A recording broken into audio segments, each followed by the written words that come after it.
Welcome. Hello, everybody. Welcome to our 11th Native Paranormal Crossroads.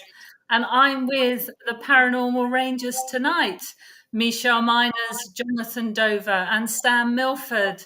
Welcome, guys, to your own show. Hello, everybody. So we have covered so many amazing topics and learnt so much with you guys over the last 10, 11 weeks. So tonight it's the ghost dance and ghost dancing. I know nothing about this. I'm really keen to find out what it is and why they do it, and if it's just the Navajo who do it, or is it something that the other tribes do. So who'd like to kick us off? Tell me about it and what it involves. Go ahead, Jonathan. Go ahead and start off. All right. With the westward expansion of the Anglo, there was a lot of things going on at the time. We're talking 1890s. And, a lot of natives had been put on reservations. They were not free to travel. Imagine if you were told that you can't leave the area that you live in and go anywhere. And if you do, you'll be arrested, thrown in jail, and then dragged back to that same place and tossed back in there. So you have that kind of situation. Plus, the land that a lot of the natives were put on, the reservations, were considered areas that you really wouldn't want to live in. There was a lack of water, there was a lack of fuel. And when I mean fuel, I'm talking about, wood for fires and stuff. There was a lack of game because the buffalo, which a lot of Indian tribes had used to subside on, were completely wiped out and almost went extinct. So you've got ground that won't really grow plants. And instead of being able to go out and hunt, you're pretty much disarmed and told just to live there and assimilate into Anglo society. So they were being taught to hoard wealth, to it's mine, all mine. Just like you hear Daffy Duck, mine, mine, all mine, all mine. And you didn't share anything. And you amass that wealth, you kept it because that's how Anglo society works. As we know from today, you have just a few billionaires out there, and they don't share any of that wealth. They keep it all to themselves. You can go to them and beg for a little bit of money, and they'll just say, no, not unless I can get that money back real quick, or if I can get interest on it. So you have that as a backdrop. And there was a man in the northern Paiute in Nevada, and his name is Wovoka. His English name is Jack Wilson. A lot of natives were arbitrarily given names when they went to school. So his name was Jack Wilson. And he was a shaman or a medicine man, so to speak, one of their religious leaders. And one day he had a vision. This is 1888. So he has this vision and he comes and he tells everybody about it. In his vision, the dead came to him and they told him, if you will follow this route, these teachings, the dead will come back to the loved ones, the recent dead. So they're not even talking about people that have long been passed. They're talking about recent people who have died, and they're saying that their spirits will come back after 3 to 4 years, and they will help you fight against the oppressors.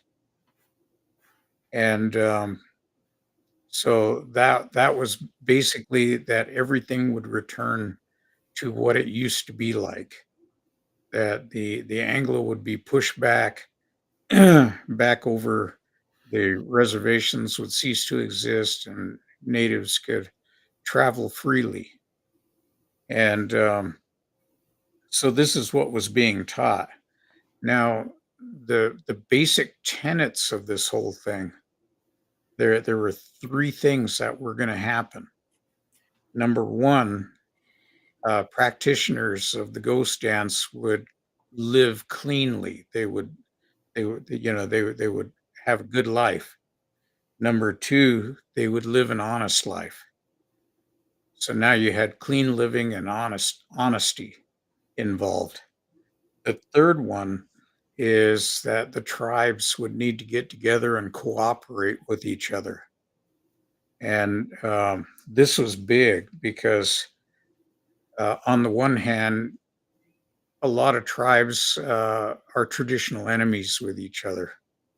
Just like in Europe, you have countries that routinely fight against each other, although all their leaders are related.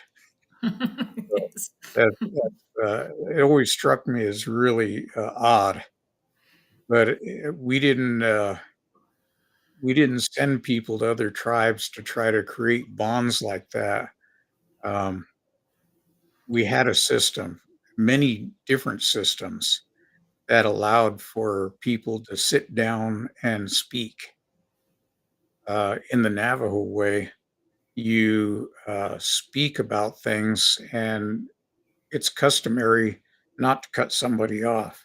You let them go and finish what they're talking about, and that's being polite. Um, so you always let somebody finish. The So this was going on, like I said, as a backdrop, 1890s, and you've got pandemics that have happened. Uh, Measles are killing people. Um, just all kinds of different stuff. People are dying all over the place. Um, and so there's people want change. They don't like the reservations. They don't like getting rations that they don't even know how to use in some cases. And so you have this in the background. Now, the government didn't want tribes to get together. They still don't want tribes to get together because if you divide, it's easier to conquer. And so um, this has gone on for a long time. When tribes get together, as just getting off point here, but when tribes get together, you Mhm. have five civilized tribes back east, and they got together and they created a system of government that was copied almost item by item and became the United States system of government. That was taken from Indian tribes over there as to how you had representation, how you had, senators and congressmen, same thing. They just took it and overlaid it. So, you're welcome from us to you for giving you government. Um, so all this is going on, and the military, the religious leaders, and the settlers are up in arms because the ghost dance in Native culture, we have something the books call it a circle dance. It's actually a round dance, and it's considered a kind of like a community dance that everybody does, and everybody's invited. You'll see it at powwows. and everybody gets in a line, and one person leads off, and they circle within the arena. Um, so this was basically a round dance, but it was changed a little bit. And when this thing took off, there was a lot of interest in it from other tribes. Other tribes like the Sioux adopted it and put their own stamp on it, so to speak, and made some changes. There were tribes like the Cheyenne, this Southern Cheyenne, that sent representatives. A lot of the tribes sent representatives to Nevada. And when they got to Nevada, they came back to their tribes and said, this is good, or maybe this isn't going to work for us. The Cheyennes decided that this wasn't something that it was going to work for them. The Navajos, our tribe, sent a representative to Nevada to meet with these guys. And they came back and they said, this is definitely not for us, because Navajos don't want anything to do with spirits and ghosts. And, it's kind of like a negative thing. So they said, this is not for us. So they never went that direction. The books will tell you that, oh, the Navajos were well off financially. They weren't. Um, they just, it's a cultural thing that they didn't want this to happen. So, to give you an idea, Navajos don't even talk about the dead. They don't even name their names, because to name a name is to ask that spirit to come back. And in Navajo culture, you do not want to do that. So the dead are never referred to. In the past, there wouldn't even be these monuments on the side of the road to show somebody died there. It was just left alone completely. So that's kind of the history behind what's happening at that time.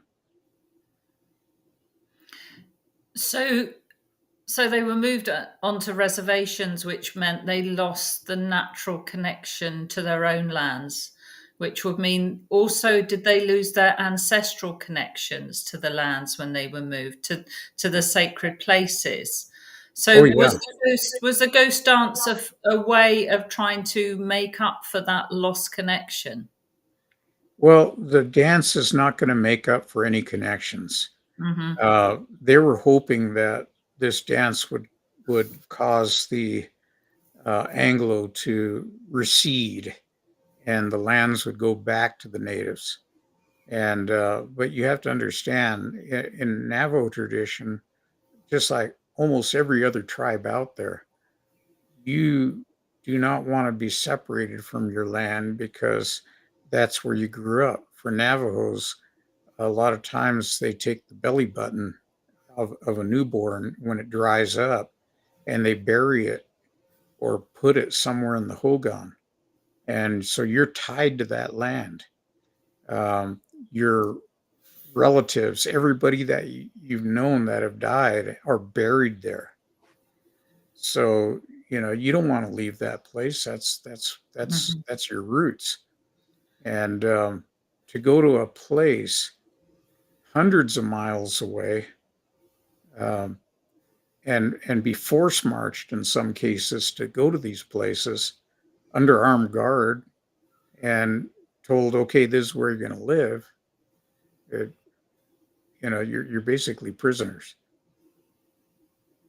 Well, what was really interesting about your question, Laura, is, it had an effect on the Wounded Knee situation. So what happened was, Wovoka was going around pretty much preaching his prophecy, dream, vision, whatever he had, and telling the native tribes to come together and unite so they become a superior race. And then what was happening was the non-natives were threatened, and the military were threatened by this dance, because they thought if they had come together and became a one nation, that they would lose their lands that they had homesteaded recently, when he was talking about the expansion westward. And so the word got to Sitting Bull, as you know, who was part of the Wounded Knee incident, and they thought he was going to join. He was very powerful at his time, powerful leader. And so because of the threat of the ghost dance and him and his tribe uniting with the other tribes, there was an incident that occurred there where he lived and was watching over his people. And then he ended up getting killed along with some military presence. But that's what started the Wounded Knee situation. So it's like today, you know, when they're, and in some of the references, and I want to clear this up, it was not a cult, and they also said it was a religion. It was a dance. It was a sacred dance based on one man's vision, and he had a following, and tribes had, just like Jonathan just said, the right to go see what this man was preaching and choose or not. The Navajos did not, and the other tribes who didn't want to join this particular dance because it went against their cultural norms. And so those kind of things can spark some of those revolting, the revolts that occurred, and literally obliterated a whole tribe, on in the Plains nations. And so we want to clear that up, that it was not a cult and it was not a religion. It was just a practice.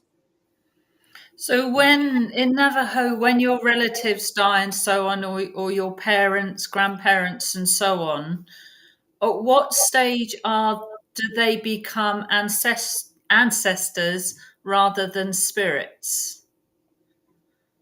Because you're saying the ghost dance was about invoking spirits and those dead relatives who had passed so they could reconnect to them. Am I right? So Well, the relatives would come back. The ghosts would come back right. of those recently departed. Okay. Mm-hmm. And they would, after a period of three to 4 years, they would join and help physically fight the enemies. And so that was the whole thing behind that.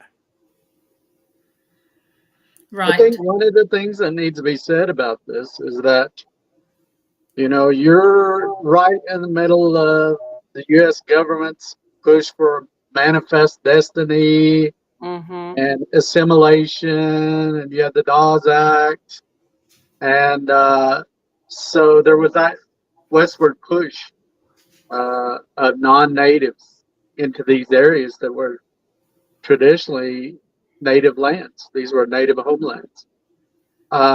So again, I think the U.S. government and a lot of politicians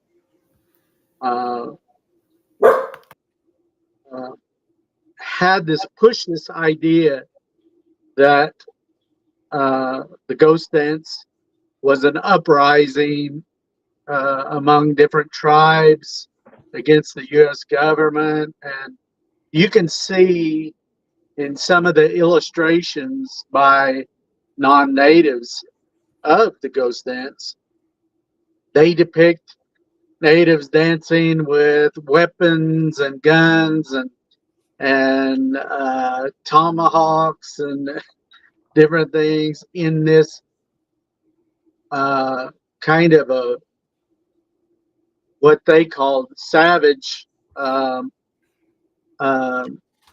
violent dance. Yet when you see actual photographs that were taken of the ghost dance, it was nothing but that. It was nothing like that. It was a very passive, a very calm, very spiritual dance, and it was in no way violent like that which you see in some of those illustrations and stuff. So I think the government, again, was pushing that, they're rising up against us, and if they all stand together, they would be a formidable force, which they were. But A lot of times it wasn't depicted accurately. It was a dance of peace and gathering and unity, and that was part of his vision, was basically to say that everything would return to its splendor, and everybody would be united, nature, the world itself. There would no be sometimes I haven't distinguished this, and I had discussions with the rangers on this. Couldn't understand if he had one big long vision or there was a couple, because he talks about that the obliteration, extinction of non-native peoples. The indigenous would then expand, and they would become a superior race to the white race. And though that was his vision that was given, and then the other vision that he spoke about, I would imagine, is the second vision. He talks about the extinction of the world, and all was left was nature and earth to start all over. And yet we're still dealing with that today, right? We're hearing same inklings of the same thing. So, maybe there'll become a time where that will happen, the extinctions of humans on the earth, and what's just left is nature, and to reset itself. So I think he was given maybe a future, vision, starting from those times, to give people hope. I think it was a vision of hope, to inspire, because the conditions that Jonathan spoke up earlier were deplorable towards the Plains Indian, the Sioux Indians. Some nations were probably prospering as we do today, and those practices, by the way, still go on. It's just they're not illegal; they're just been changed somewhat. And I will not name the ceremonies, but each tribe has made their own changes, and there's still practice, but it's a peaceful practice. And is it still called the ghost dance, or have different tribes renamed it? They renamed it. They don't call it the ghost dance because of the trauma that was caused in those times. So some And the Navajo and other tribes who don't like the spirit connection from those who have recently died, is that due to wanting to give them time to pass on, or what would be the reasoning for that? The Navajos held taboo against death and spirits, and it was intertwined with things like witchcraft that were there for probably for hundreds, if not thousands of years. It wasn't something that came about overnight. And again, John and I talk about the taboos, recently, and a lot of these taboos were uh, were rooted in safety. Things like a person being indoors at night, and you come in after a long day of work, and you end up at nighttime, you close the door, and you're not venturing out, you're not wandering around, and the way the Navajo viewed that was the spirits and that which would be today viewed as evil was out there doing its thing in the darkness, in the shadows and stuff. And so in order to protect your family and yourself, you were indoors. You weren't out there wandering around. And the same as what John and I had mentioned about um, uh, the taboos regarding snakes. Long time ago, if you were out in the middle of the Navajo reservation and you were bitten by a rattlesnake, it could be definitely a life-threatening incident. You didn't have a hospital to run to get antivenom or whatever. And so those taboos were rooted in utilitarian and safety a lot of times. So I think this thing with the spirits and things of that nature. You know, the medicine man is the one who deals with all of that related subject matter and that related, you know, ceremonies and all of that. The average person doesn't really deal with that. And kind of John and I, yes, we're not medicine men, but we were tasked with having to deal with similar things, you know, where we did have to involve medicine men in some of these cases that we did. You know, Laura, there was a political thing going on too in our nation of that time. So the Native American, tribes have their different leadership, and so the Navajos, usually the medicine man is well respected in the culture, in our cultures, and we have councils for different Dene House members of the tribe, and we have different leaders. We have the Navajo Nation has one of the largest Dene leaders, and so when you bring 82 delegates together, there is, and then you bring in a spiritual leader, there may have been an impact at that time to say, no, do we need this or don't we need this, and it doesn't align with our spiritual ways of life and our traditions and our culture. So I have often wonder if a lot of the things that took place are like today, we have different needs for the tribes, and every tribe is different in how they do their tribal customs and ceremonies and religious practices. So I'm wondering if that was a lot of it too, is, the Navajos, when the dead go on, we let them go on, they go to the next life. And, and I know in past shows we've talked about the orbs calling in the ancestors, but that's a medicine man doing that and bringing them for spiritual, blessings or help or whatever that tribal ceremonies for. So, so we work with our ancestors, but we also have to respect them as well. Absolutely. I guess it's a bit like, I can only liken it to maybe the Anglos using a Ouija board. You don't know what you're going to connect to when you're talking about safety, Stan. Unless you've put it in the hands of a medicine man, then with the ceremonies and the honor and the sacredness and so on, you could be calling in spirits that actually you don't know how to handle. And this Well, is part John and I of the problem.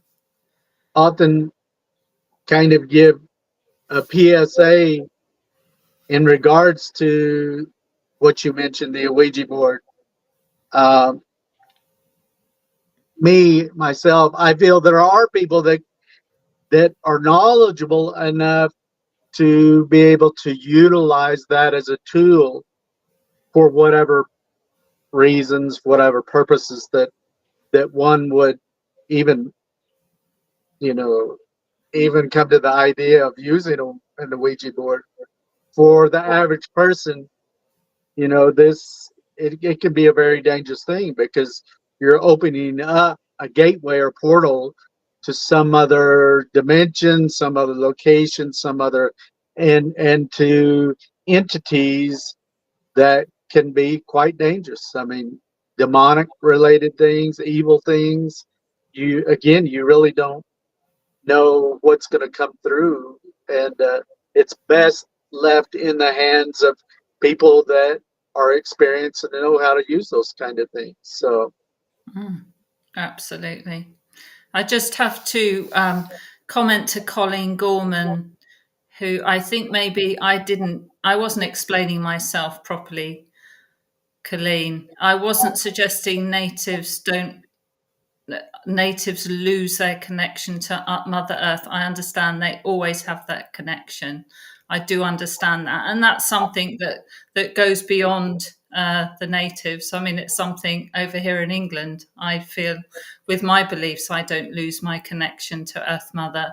I was really trying to establish the difference between ancestral connections from ancestral lands and then being put onto a reservation where that, the whole setup is different for you, and that was taken away in many ways, as you were saying. Yeah, To add on to what Stan was just talking about with the Ouija board, um, the reason we kind of do a PSA on that is that every young Navajo we've ever talked to has told us that the Ouija board has ruined their life. Mm. There have been nobody's come to us and said, "Oh, this is the greatest thing ever." Um, Everyone that tells us about it, they said it ruined my life. I got into all this other stuff because of it. Um, there's nothing good about it. We even had some that said it lies to you, Mm. and that's it's profound. The statements that we got over the years of young people telling us these stories about the terrible things that happened to them, and all of them said, "I wish I had never picked it up." So that's why we warn people that it is an unfiltered portal, and you're not guaranteed what is going to come through that thing. And so we just tell people just stay away from it. If you're an adult, you can make up your own mind if you want to play with something like that. But the reason we do this is that if you go to some of these big box stores, they have displays set up with actual pink Ouija board sets for little girls, Mm. and there's stacks of them. So you can see where they're aiming at. Mm. Um, but anyway, that's just what we put out there as a warning. We don't want people to have to go through what other people have told us about. But back to the subject, the every tribe that picked up the ghost dance, they put their own spin on it in some cases and changed things. Now, like I said, the government, you have to remember that this is just a few years past the Battle of Greasy Grass, which we know it as the Little Bighorn battle. And you had tribes here uniting, and they all gathered together, and the military went hunting them, and they split their forces up. And unfortunately, Colonel Custer was right in the middle of that thing, and he was not a general; he was a brevet, what they call Or brevet. fortunately, So for he was a colonel, and he took his people in to attack the village. Now he had done this before. He had done it at the Battle of Washita, or we call it the Washita Massacre in Oklahoma. And they went in, they killed a lot of people, including Black Kettle. Prior to that, Black Kettle had been a survivor of the Sand Creek Massacre. Mm-hmm. So now, you have Indians that are united and they're coordinated. The military carried Spencer firearms. These are breech loaders. So you jack this lever and the breech opens up and you put one round in there and close it and shoot. A lot of the natives at the Battle of Little Bighorn carried repeating rifles, Winchesters. Um, and so there was a big discrepancy in firepower. And, at the end of that battle, we all know the result of that, but it really spooked the government. And so the government didn't want natives to be getting together for any reason. And this is why the group of natives that were heading to go somewhere else were rounded up and told you need to camp at Wounded Knee Creek. And Wounded Knee Creek, this is 1890 again, and they're asked to camp over there.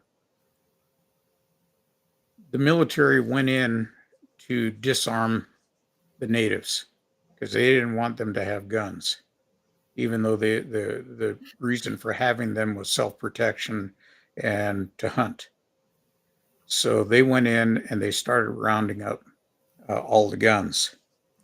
Now, the military had put Hotchkiss artillery around the village.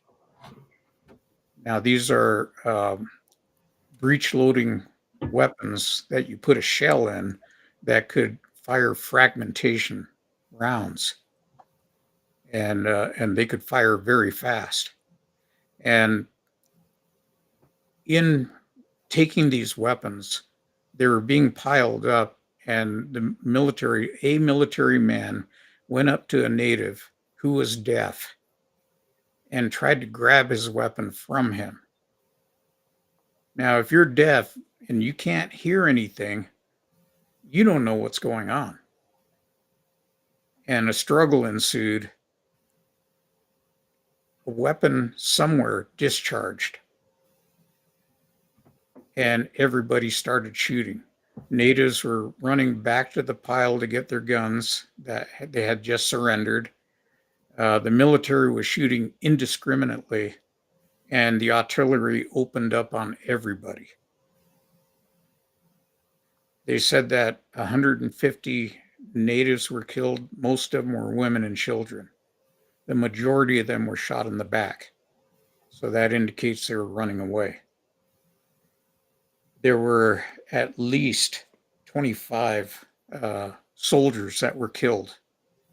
Most of those were friendly fire. So, that's history. Mhm. Believe it or not, after this incident, after this massacre where everybody was shot down and killed, the doctors went in, people went in, correspondents went in afterwards and documented things. And a lot of those stories never saw the light of day because the narrative is always dictated by the victors. What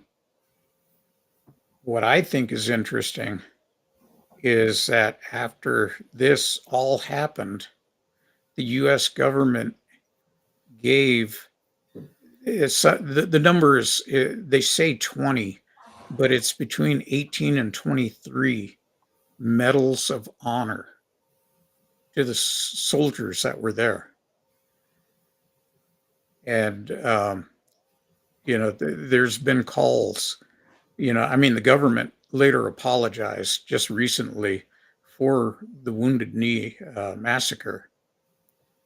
The natives are asking that those medals be rescinded because it was not an honorable thing that they did.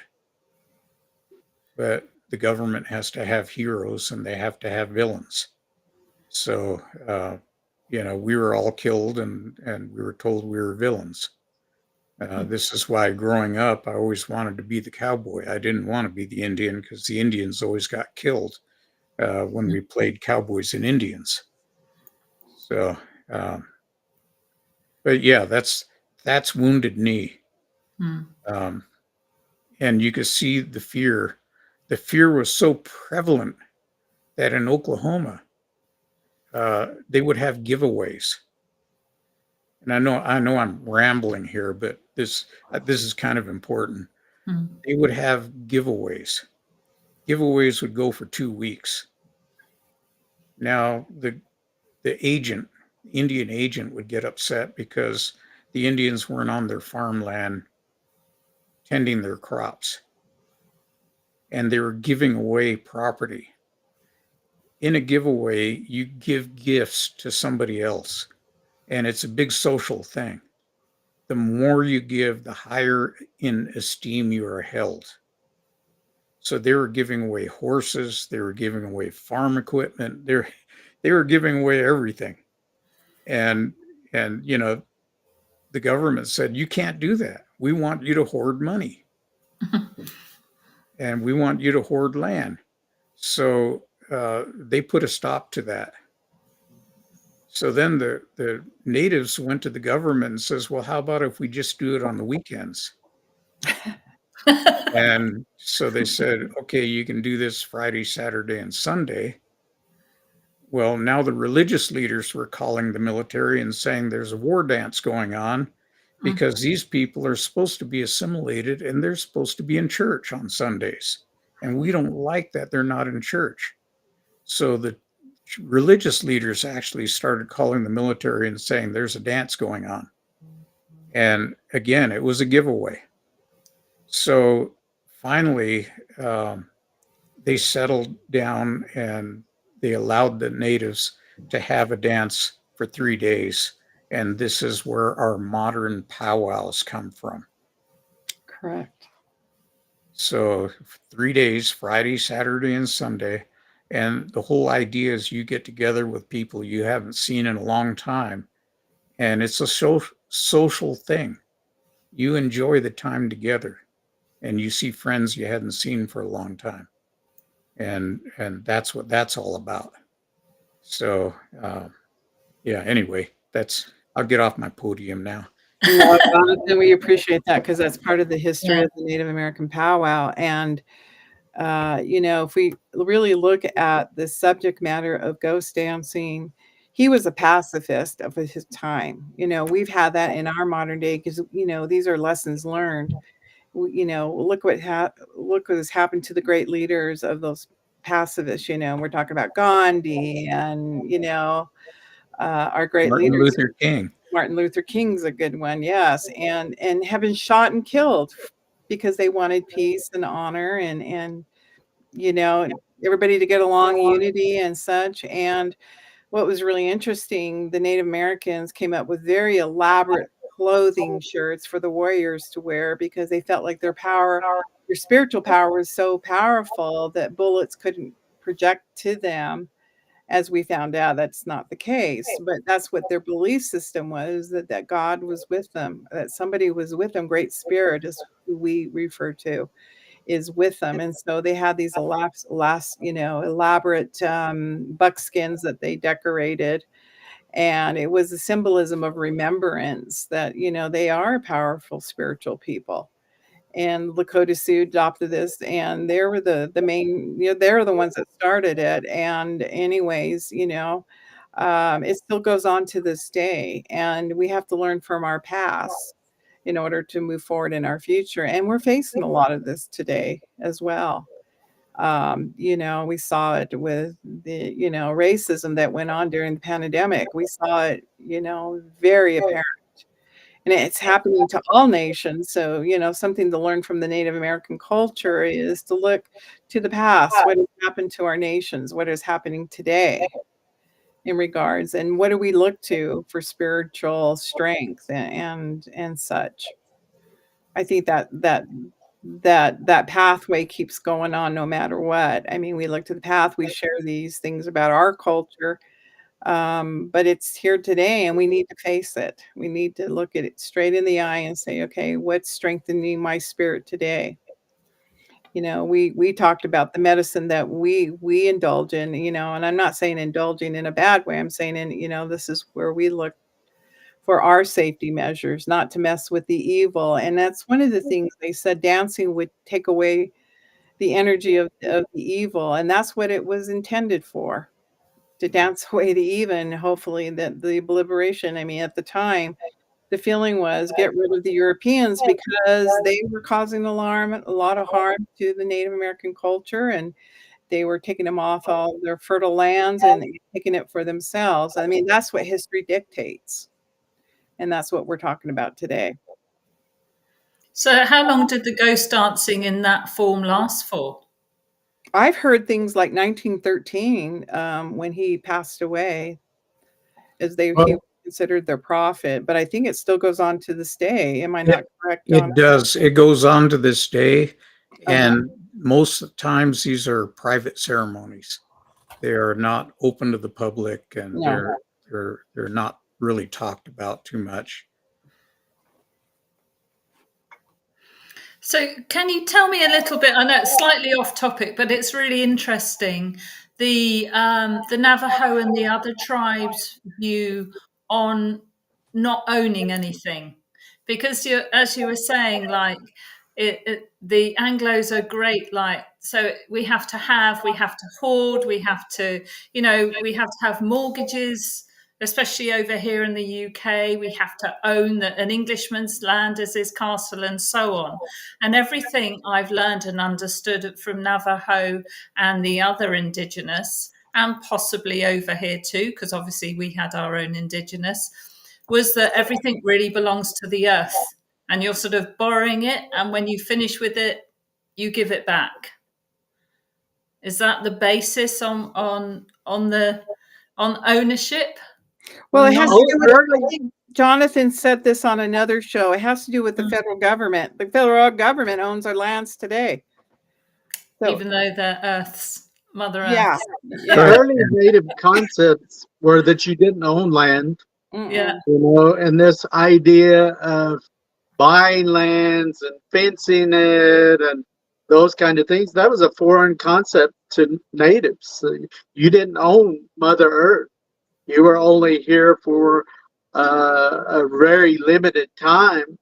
And you have to remember, a lot of these peoples, these tribes, they were nomadic.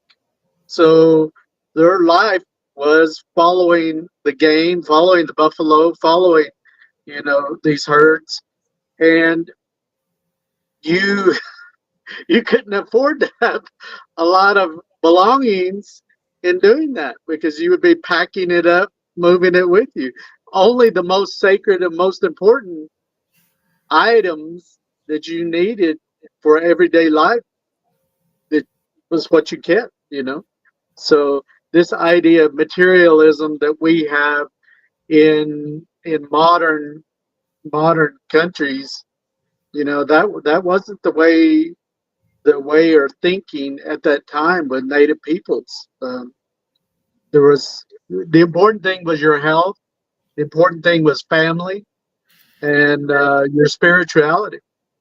So it was the European mindset to accumulate wealth and abundance, and that's mine. And at the time, from that era, they were expanding. They didn't have that from wherever they came. And so when they felt like there was just a vast, plots of land, they felt like there's enough for them and plus more. I mean, depending on the intent of the heart. So natives traded with one another.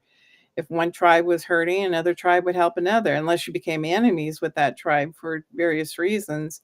It was like Stan was saying, it was always when we didn't covet material. In fact, we were giving away. Our nature is to give. But it's always been another way for the government and the system to divide and conquer.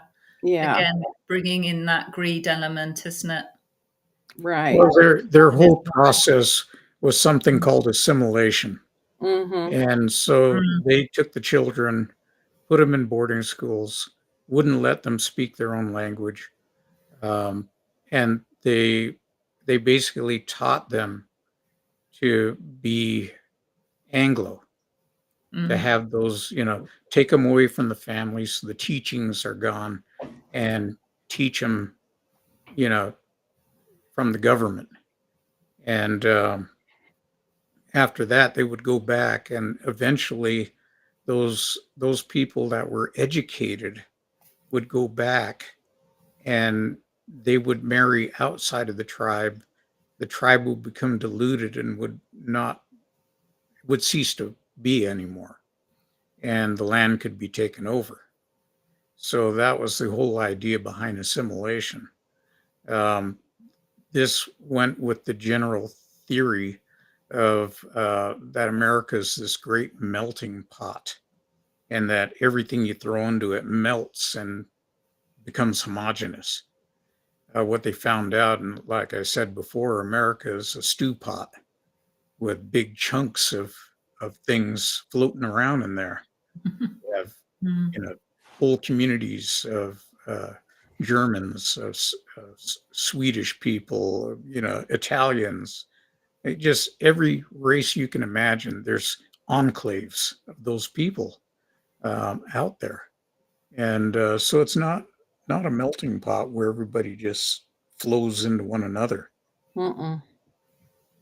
And one of the things that, Michelle, that you said, you talked about spirituality. And natives are very spiritual. It's just bred into us from a very early age. And,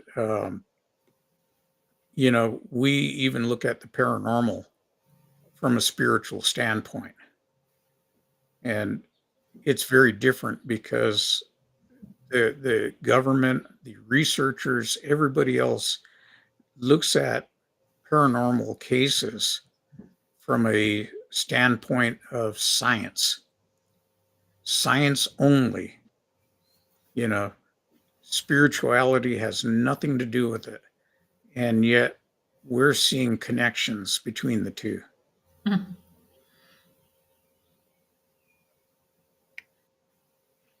It's always been the case because we've tried to science either one way or another.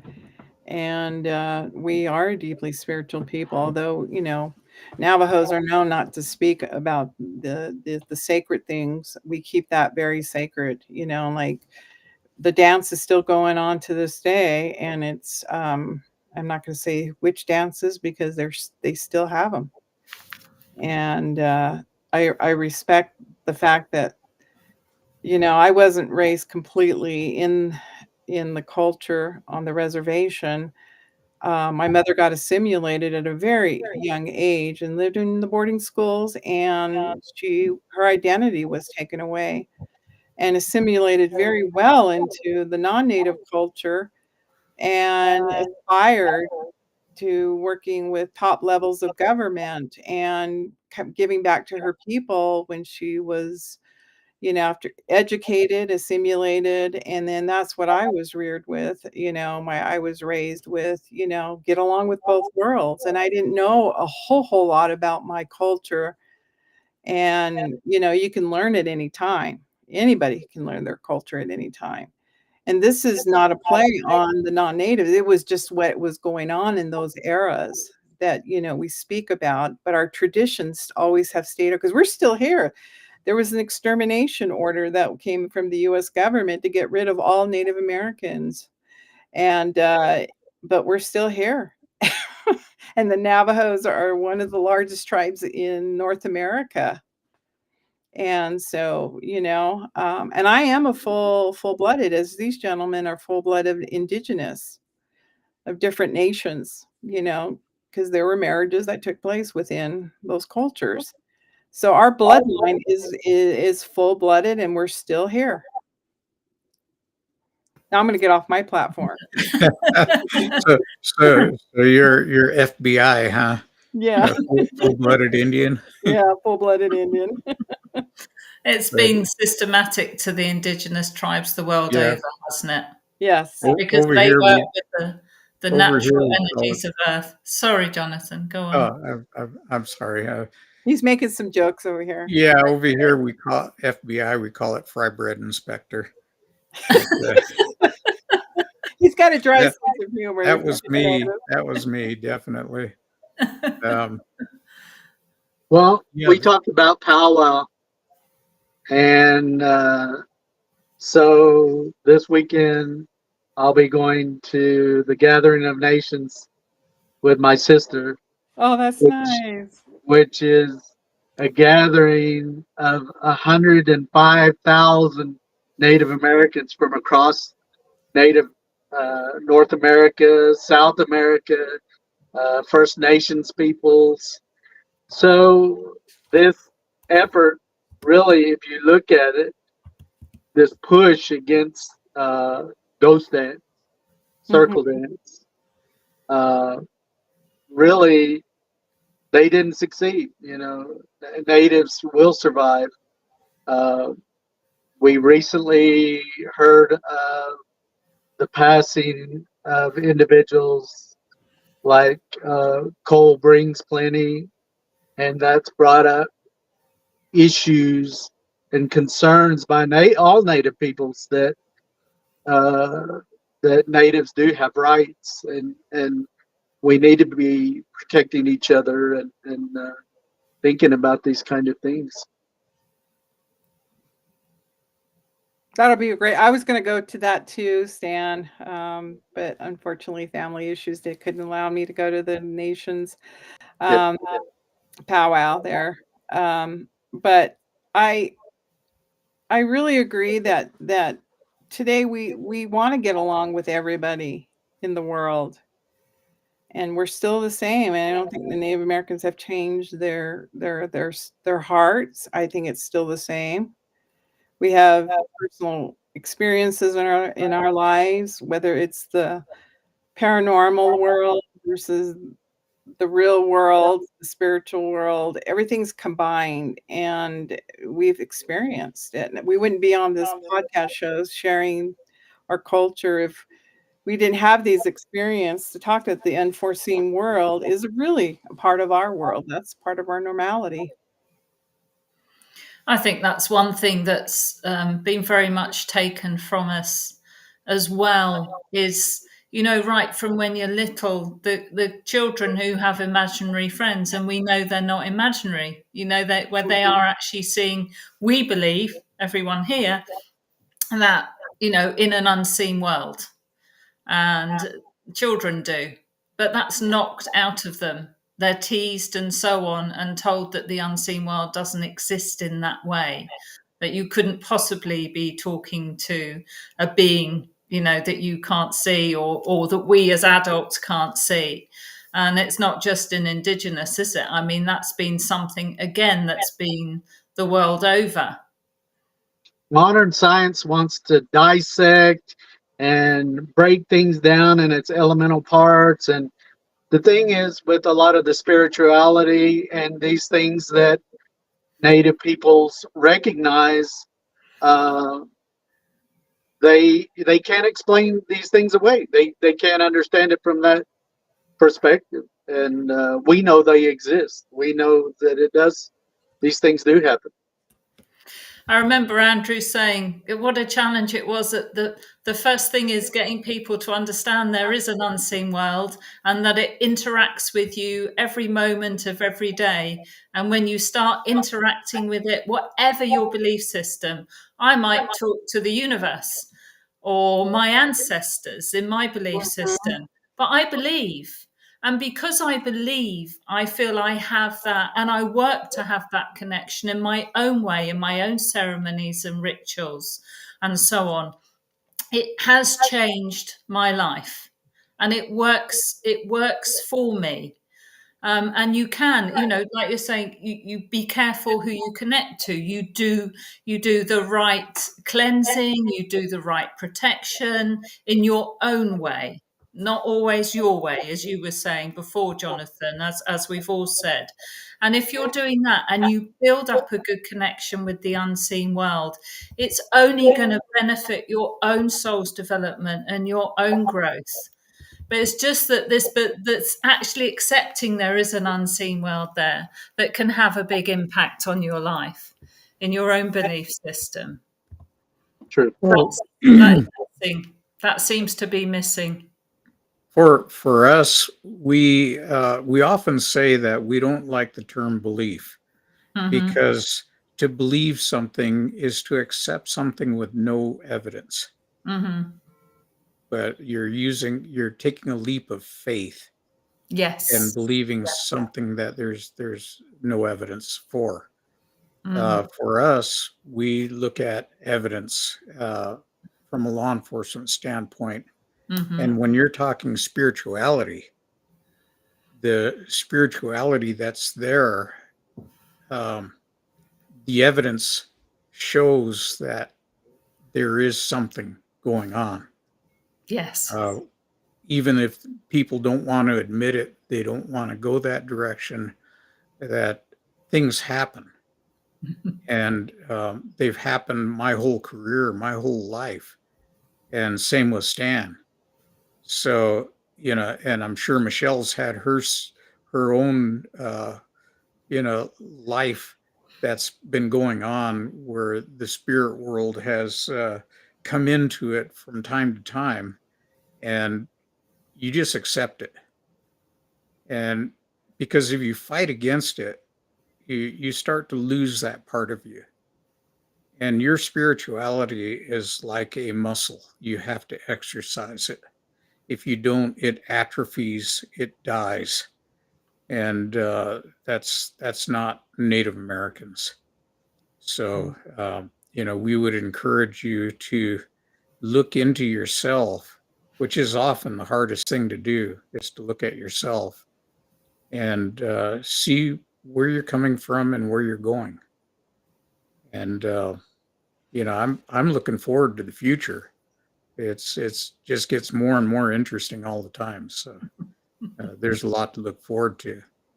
And I do realize that there are times when things are tough.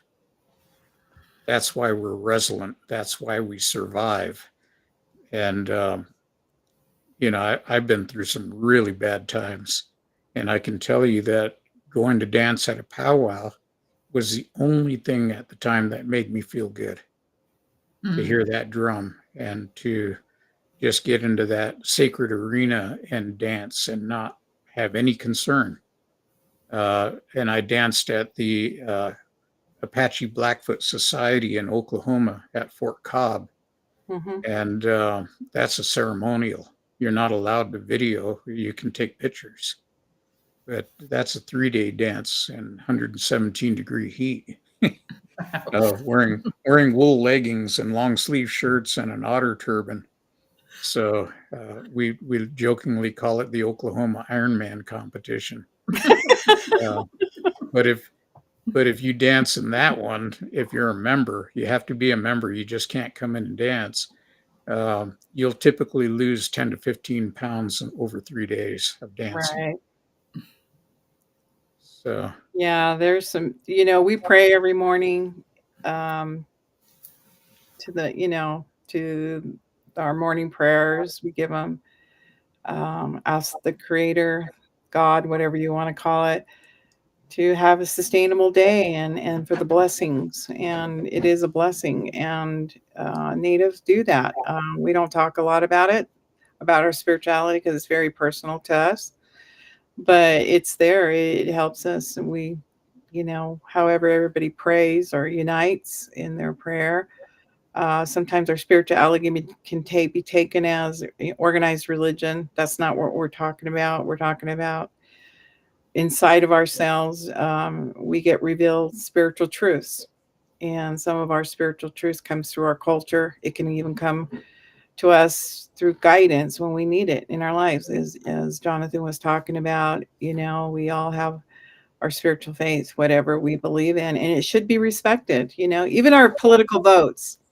Today, and I'm not going to get on a grandstand about that, but our political votes are now being challenged as well. In God we trust. And when we vote for the best leader, that's my vote.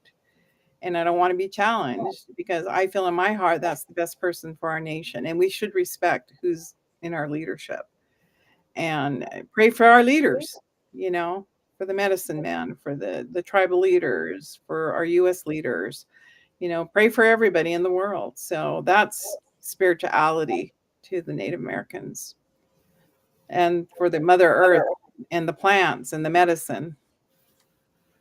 We need to be grateful for that. Stan, any last words?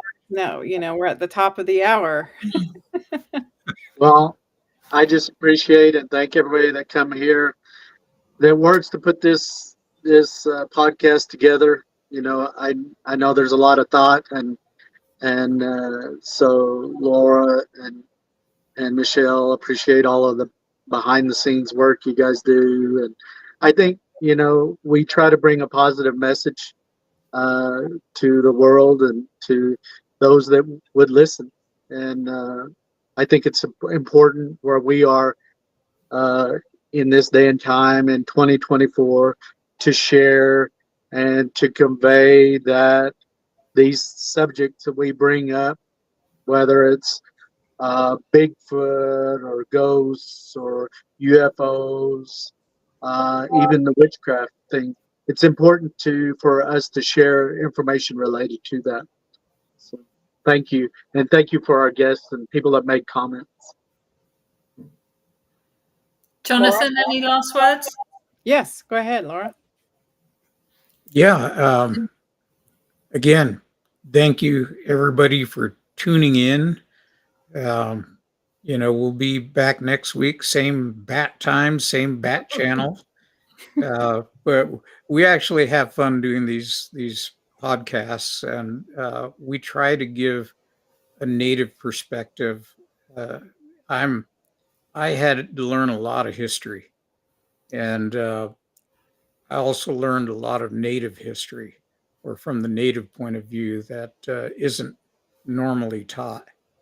And so I'm going to continue on that course. I always say that if I'm not learning something every day, then they're putting me in a slot in the ground and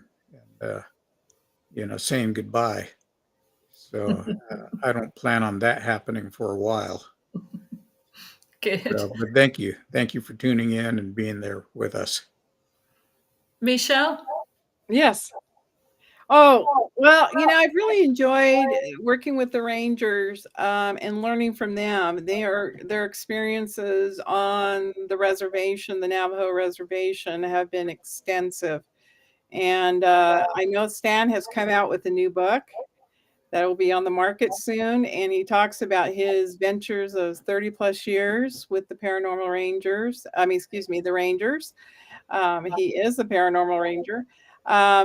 And I look forward to reading that narrative. And Jonathan is just a wealth of history and understanding of cultures, and a dancer himself, and he understands these sacred ceremonies and everything that we talk. And we want to convey a positive message. Yeah, we've had all these experiences with our own experiential experiences with paranormal, Bigfoot, so on and so forth. And those will be talked about more and later in the future shows. But we always want to, let people know that this is a positive show, and we don't want to put it into fear into anybody. And if people want to get in contact with us, they can at theparanormalrangers.com. And we'd like to hear from you if you want some subject matter, addressed. We would love the audience's input. Thanks, Michelle. Well, as always, it's an absolute honor to sit with you guys. I learn so much every time. I love this mix of the paranormal and the native indigenous teachings, because for me, I just learn so much every show. So yeah, we will be back next week, same time, as Jonathan said. Also, you do have a membership for Paranormal Rangers, I believe, Michelle, which they can find through your Facebook page or through your website. Our website, yes, absolutely. Your website. And join us. Yeah, please sign up, support the Paranormal Rangers. And also, I think you get individual, or you get a membership podcast now and again, something like that. There's things anyway that will be going on for the members, and if you look on the website, you'll find out what they do. Thank you for everybody in the chat, and look forward to seeing you all next week. Thanks, guys.